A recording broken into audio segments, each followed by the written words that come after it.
Bismillahirrahmanirrahim. Assalamualaikum warahmatullahi wabarakatuh. Halo teman-teman semua, apa kabar? Semoga teman-teman semua selalu dalam keadaan sehat walafiat. Tak lupa kita panjatkan doa kepada kehadirat Allah Subhanahu wa Ta'ala yang atas limpahan rezekinya kita semua bisa melakukan pembelajaran online hari ini. Yang terhormat Ibu Herani Trilestiana, MSc, selaku dosen pengampu mata kuliah Manajemen Pendidikan, dan kepada teman-teman mahasiswa yang saya cintai. Sebelumnya, perkenalkan terlebih dahulu, saya Nikmatul Azizah sebagai moderator dari kelompok 1. Pada kesempatan hari ini, kami dari kelompok 1 akan membahas mengenai konsep dasar manajemen pendidikan. Adapun anggota dari kelompok 1 yaitu yang pertama, Nikmatul Azizah dengan NIM 190815016 sebagai moderator dan pemateri. Yang kedua ada Fauziah dengan NIM 190810520 sebagai pemateri.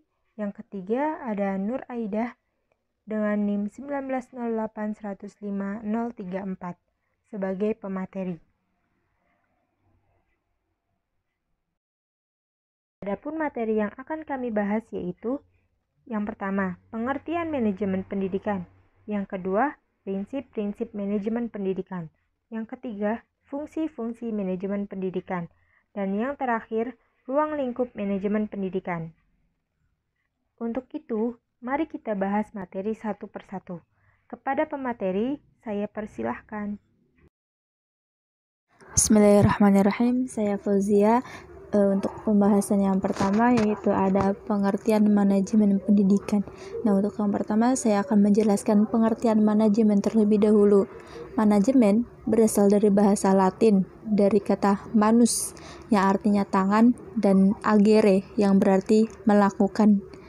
Kata-kata ini digabung menjadi managere yang berarti menangani sesuatu, mengatur, membuat sesuatu menjadi seperti apa yang diinginkan dengan mendayagunakan seluruh sumber daya yang ada. Sedangkan manajemen menurut Terry adalah kemampuan mengarahkan dan mencapai hasil yang diinginkan dengan tujuan dari usaha-usaha manusia dan sumber lainnya. Sedangkan menurut Harsey dan Blanchard, manajemen adalah proses bekerja sama antara individu dan kelompok serta sumber daya lainnya dalam mencapai tujuan organisasi adalah sebagai aktivitas manajerial. Manajemen dalam artian sempit sebagai penyusunan dan pencatatan data dan informasi secara sistematis dengan tujuan supaya dapat menyediakan keterangan serta memudahkan memperolehnya kembali secara keseluruhan dalam hubungan satu sama lainnya. Kemudian untuk yang pengertian yang kedua yaitu ada pengertian pendidikan. Pendidikan atau education secara sistematik berasal dari bahasa Yunani, pedagogia, yang berarti pergaulan dengan anak-anak.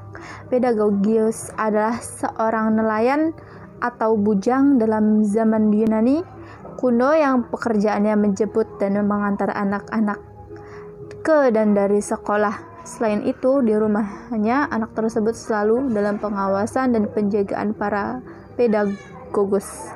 Istilah ini berasal dari kata pedos yang berarti anak dan agogos yang berarti saya membimbing atau memimpin.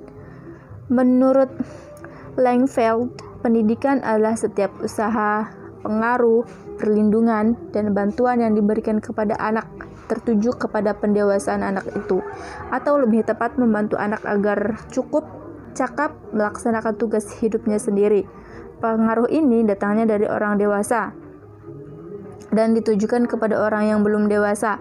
Dalam perspektif keindonesiaan, pengertian, fungsi, dan tujuan pendidikan dirumuskan dalam Undang-Undang Sistem Pendidikan Nasional Nomor 20 Tahun 2003 Pasal 1 dan 3 yang berbunyi, pendidikan adalah usaha sadar dan terencana untuk mewujudkan suasana belajar dan proses pembelajaran agar peserta didik secara aktif mengembangkan potensi dirinya untuk memiliki kekuatan spiritual, keagamaan, pengendalian diri, kepribadian, kecerdasan, dan akhlak mulia, serta keterampilan yang diperlukan dirinya, masyarakat, bangsa, dan negara.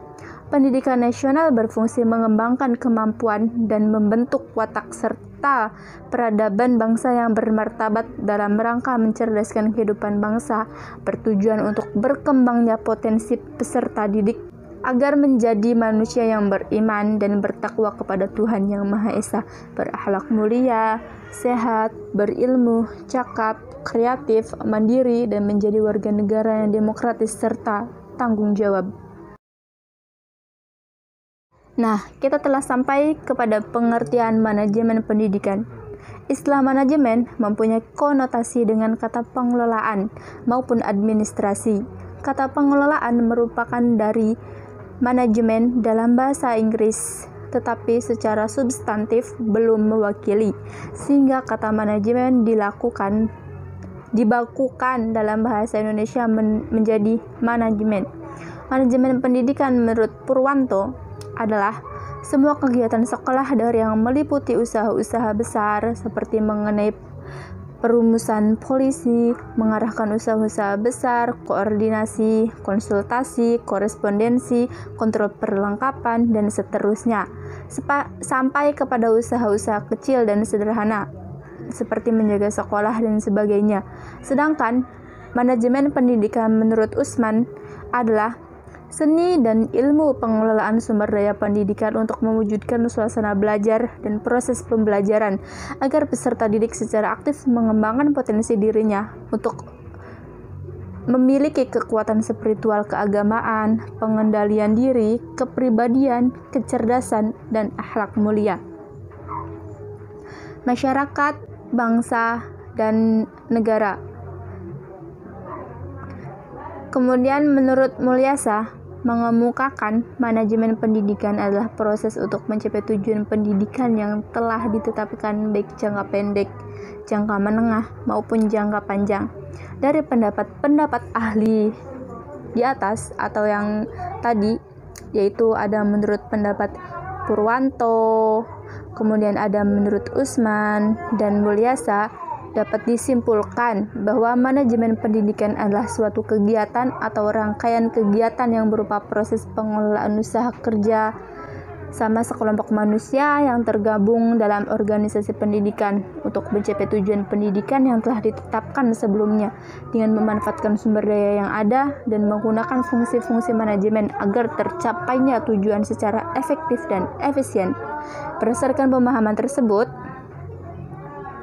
perlu ditegaskan bahwa manajemen pendidikan berbeda dengan pendidikan, karena tidak semua kegiatan pencapaian tujuan pendidikan adalah manajemen pendidikan. Manajemen pendidikan lebih menyangkut kemampuan mengendalikan kegiatan operasionalisasi pendidikan, sedangkan pendidikan itu sendiri suatu proses program dalam lembaga pendidikan yang di dalamnya terjadi proses mempengaruhi, memotivasi, kreativitas peserta didik dan menggunakan alat-alat pendidikan seperti metode, media, sarana, dan prasarana yang dibutuhkan dalam pelaksanaannya.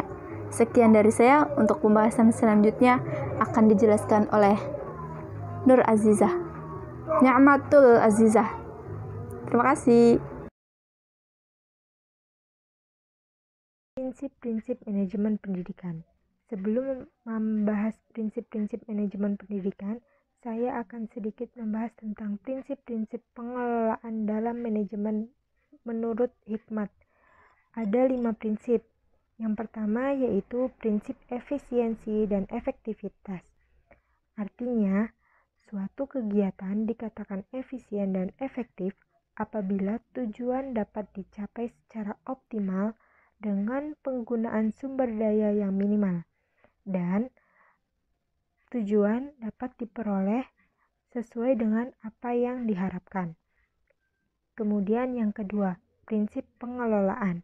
Artinya, fungsi manajerial yang meliputi perencanaan, pengorganisasian, pengawasan, dan kontrol. Kemudian yang ketiga, prinsip pengutamaan tugas pengelolaan.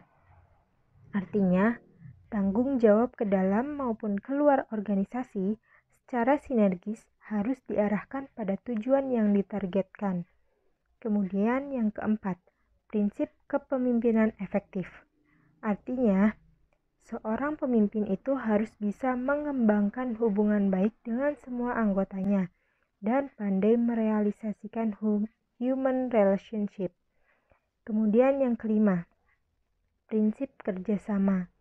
Artinya, adanya kerjasama antar karyawan agar semua kegiatan berjalan dengan sinergi dan mempermudah tugas organisasi. Nah, berdasarkan pemahaman prinsip-prinsip yang saya sebutkan tadi, 5 prinsip tersebut, maka pada dasarnya manajemen lembaga pendidikan mengelola sistem pendidikan yang terpadu. Selanjutnya, prinsip-prinsip manajemen pendidikan yang dirumuskan oleh Douglas.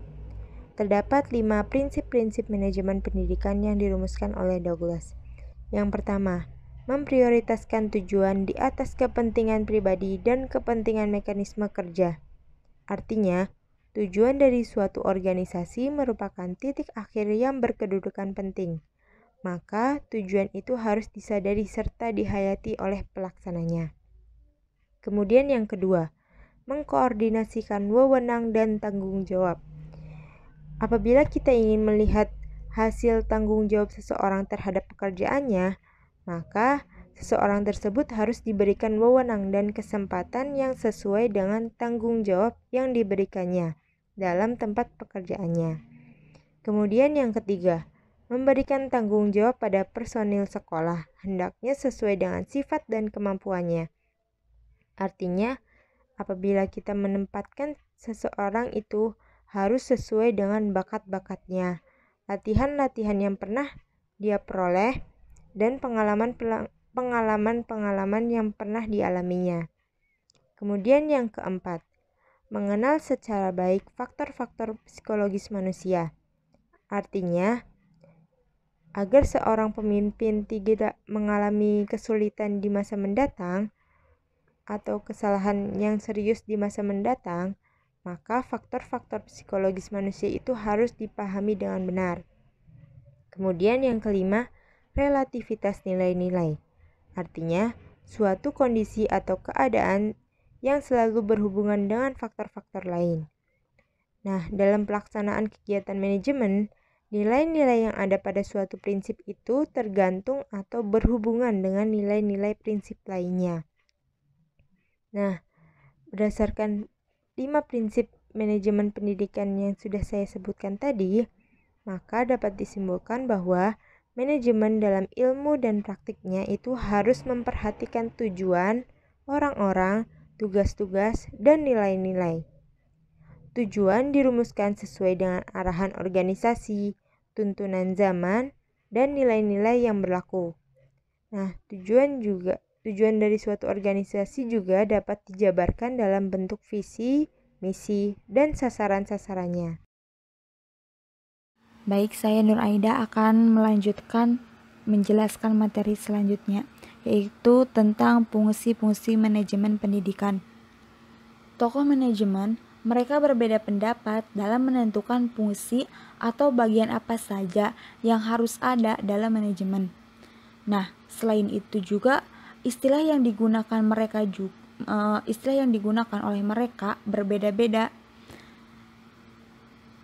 Nah, saya akan mengambil salah satu contohnya, yaitu menurut FAT. Secara umum, perbedaan tersebut mempunyai titik temu dalam menyebutkan fungsi-fungsi manajemen, yaitu diantaranya ada perencanaan, pengorganisasian, pengarahan, pengkoordinasian, penggerakan, dan pengawasan.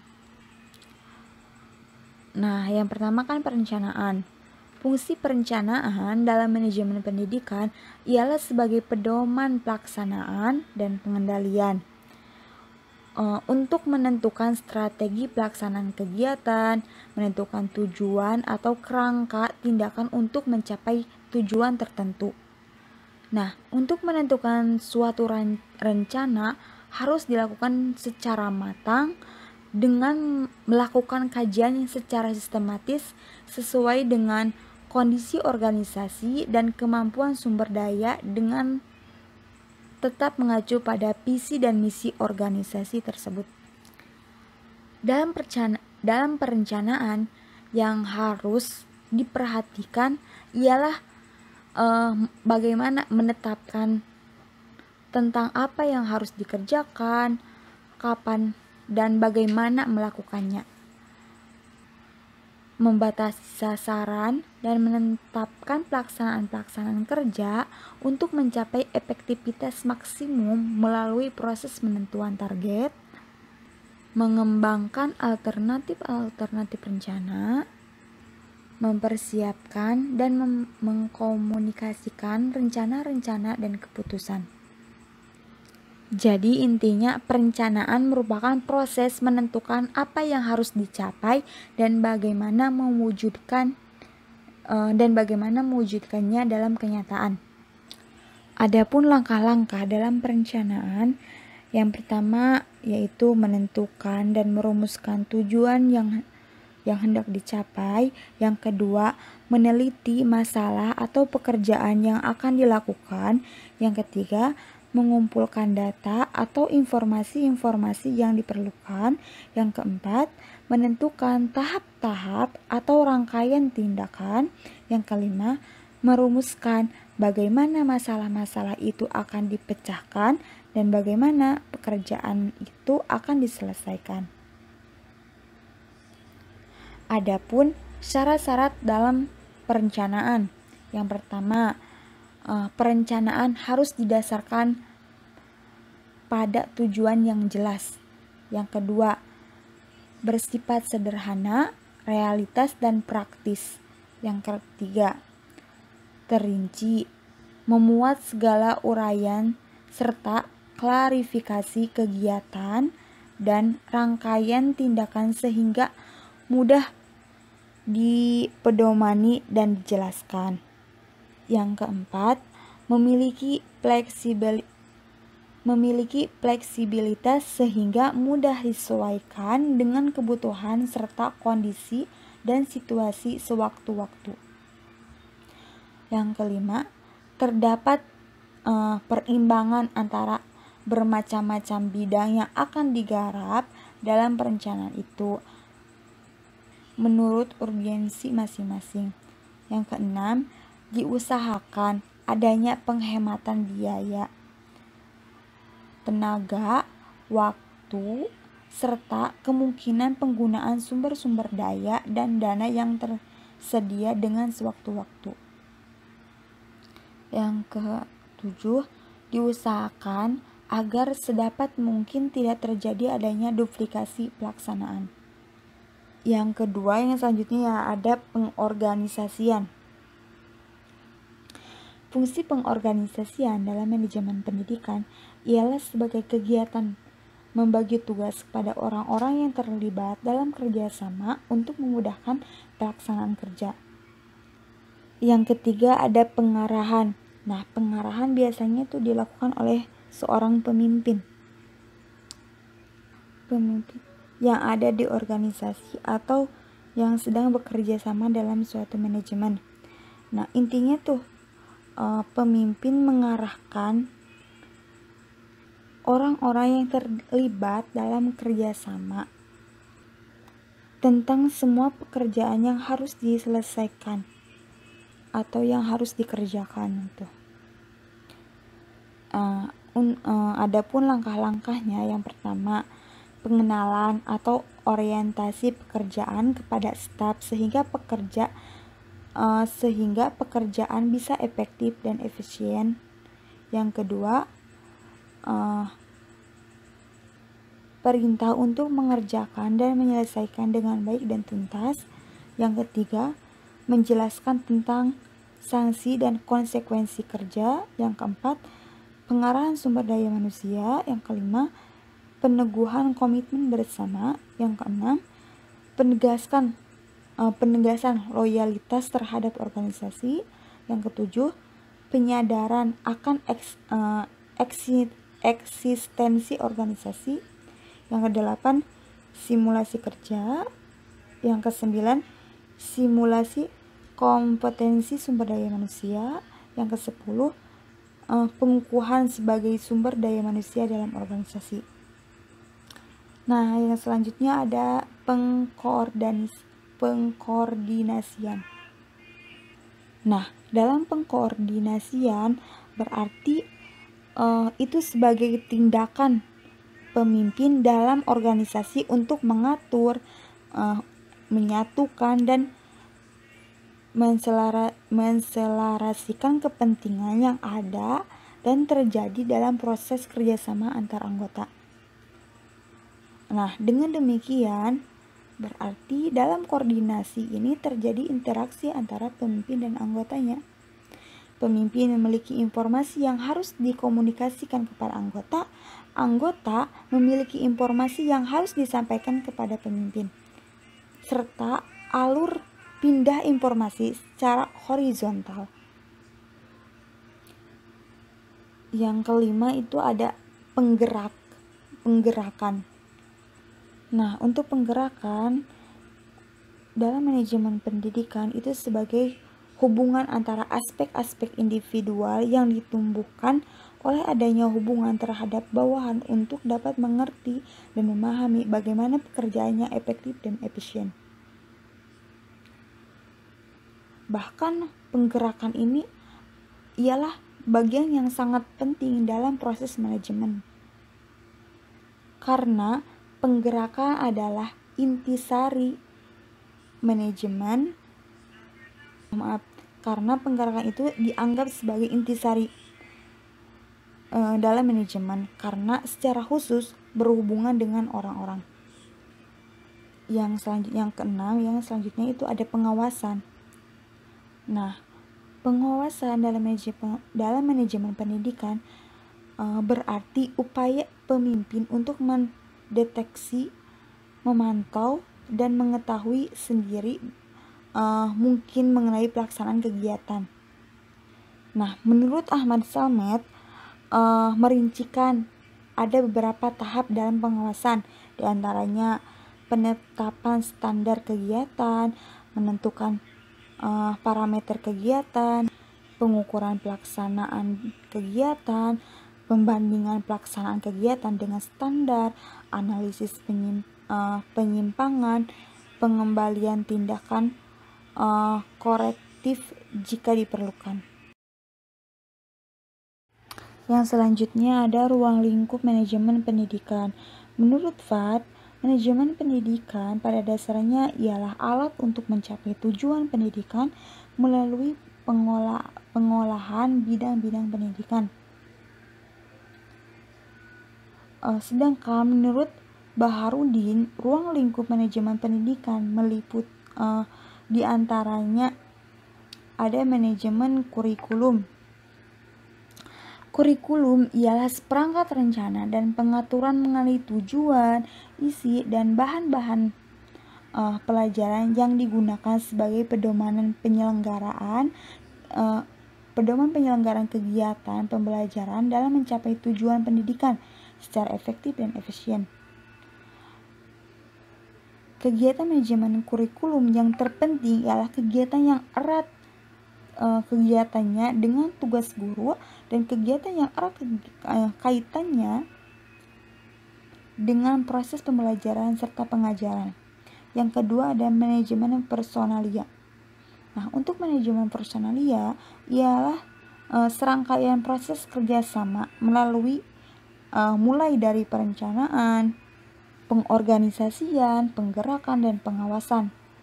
Nah, dalam bidang personalia, dengan mendayagunakan sumber daya yang ada secara efektif dan efisien, sehingga semua personalia sekolah menyumbang secara optimal bagi perencanaan bagi pencapaian tujuan pendidikan yang telah ditetapkan. Nah, personalia sekolah meliputi guru, pegawai, dan pegawai lainnya. Yang ketiga ada manajemen peserta didik.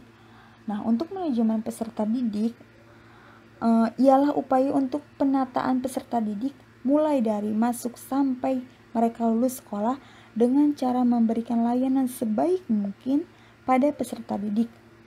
Nah, untuk tujuannya yaitu untuk mengatur kegiatan-kegiatan peserta didik agar kegiatan tersebut menunjang proses pembelajaran sehingga dapat berjalan dengan lancar, tertib dan teratur, serta dapat memberikan kontribusi bagi pencapaian tujuan yang ditetapkan.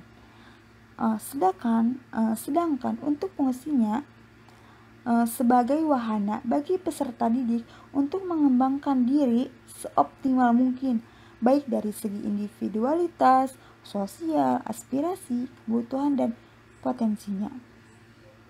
Yang keempat, ada manajemen sarana dan prasarana. Nah, untuk manajemen sarana prasarana ialah suatu kegiatan bagaimana mengatur atau mengelola sarana dan prasarana pendidikan secara efisien dan efektif dalam rangka pencapaian tujuan yang telah ditetapkan. Namun, untuk secara umum, proses kegiatan manajemen sarana prasarana meliputi perencanaan, pengadaan, pengawasan, penyimpanan inventarisasi, penghapusan, dan penataan. Proses ini penting dilakukan agar pengadaan sarana prasarana tetap tepat sasaran dan efektif dalam penggunaannya. Yang kelima ada manajemen keuangan atau pembiayaan.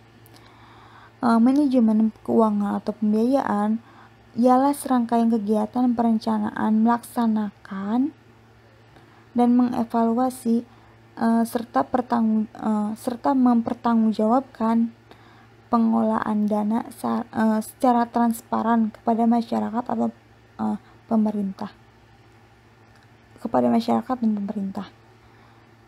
Pengelolaan keuangan yang baik dalam lembaga akan meningkatkan efisiensi penyelenggaraan pendidikan. Dengan demikian, tersedianya biaya pencapaian tujuan pendidikan yang lebih produktif, efektif, efisien, dan relevan memungkinkan kebutuhan akan segera terwujud. Nah, adapun sumber keuangan dan pembiayaan suatu sekolah atau madrasah secara garis besar dapat dikelompokkan menjadi 3, yaitu yang pertama dari pemerintah, baik pemerintah pusat maupun pemerintah daerah yang bersifat umum atau khusus dan diperuntukkan bagi kepentingan pendidikan. Yang kedua, orang tua atau peserta didik. Yang ketiga, masyarakat baik mengikat maupun tidak. Yang keenam, ada manajemen administrasi. Untuk manajemen administrasi, wujudnya dari hubungan administrasi dengan manajemen pendidikan tampak pada aktivitas kepala sekolah sebagai pembuat keputusan dan penanggung jawab penuh atas keputusan kebijakan yang dibuatnya.